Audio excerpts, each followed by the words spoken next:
నమస్తే, welcome to Y news. నేను కళ్యాణి. కానీ రిక్వెస్ట్ చేసేది అధ్యక్ష, మా తుని ఏరియా హాస్పిటల్ 200 బెడెడ్గా అప్గ్రేడ్ చేయమని రిక్వెస్ట్ చేస్తున్నాం అధ్యక్ష. ఎందుకంటే మన అటు వైజాగ్ నుంచి రాజమండ్రి వరకు కూడా హైవే మీద ఉన్న తుని ప్రాంతం ఏరియా హాస్పిటల్ ఒకటే అధ్యక్ష.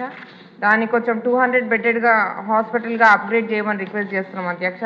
దీనికి డైలీ ఓపీడీ వచ్చేసి 500 to 600 వరకు ఉంటుంది అధ్యక్ష. అలాగే డైలీ ఐపీడీ వచ్చేసి 55 to 60 వరకు ఉంటుంది అధ్యక్ష. ఈ తాకిడి తట్టుకోవాలంటే ఇది రన్నింగ్ యాక్చువల్గా అయితే 100 బెడెడ్ హాస్పిటల్, కానీ 150 బెడెడ్గా రన్ అవుతుంది అధ్యక్ష. దానికి స్టాఫ్ కూడా సరిపోవట్లేదు. 100 బెడెడ్కి ఎంత ఉండాలో అంతమంది ఉన్నారు కాబట్టి దీన్ని అప్గ్రేడ్ చేయవలసిందిగా నేను మంత్రి గారిని రిక్వెస్ట్ చేస్తున్నాం అధ్యక్ష. అలాగే ఆక్సిటోసిన్ అనే ఇంజెక్షన్ కూడా కొంచెం సరఫరా ఒక 8 months నుంచి కూడా నిలిచిపోయింది అధ్యక్ష, రావట్లేదంట. అదొక మొన్న సడన్ ఇన్స్పెక్షన్కి వెళ్ళినప్పుడు వారు చెప్పడం జరిగింది.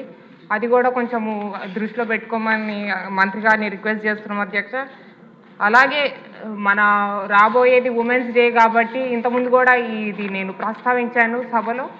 థైరాయిడ్ టెస్ట్ అనేది మహిళలకి కొంచెము ఏర్పాటు చేయవలసిందిగా తుని ఏరియా హాస్పిటల్లో ఏర్పాటు చేయవలసిందిగా వాళ్ళకు ఒక గుడ్ న్యూస్ ఇవ్వాలని చెప్పేసి ఉమెన్స్ డే సందర్భంగా నేను మంత్రి గారిని రిక్వెస్ట్ చేస్తున్నాను అధ్యక్ష.